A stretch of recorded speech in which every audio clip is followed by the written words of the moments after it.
நாகை மாவட்டம் வேதாரண்யம் அடுத்த தகட்டூர் பழமை வாய்ந்த ஆகாச மாரியம்மன் கோவில் புனரமைக்கப்பட்டு மகா கும்பாபிஷேகம் நடைபெற்றது.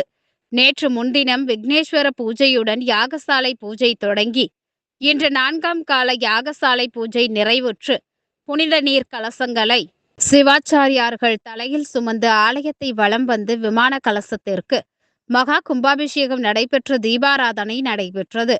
கும்பாபிஷேகத்தை காண சுற்றுவட்டார பகுதிகளை சார்ந்த ஏராளமான பக்தர்கள் கலந்து கொண்டு சுவாமி தரிசனம் செய்தனர்.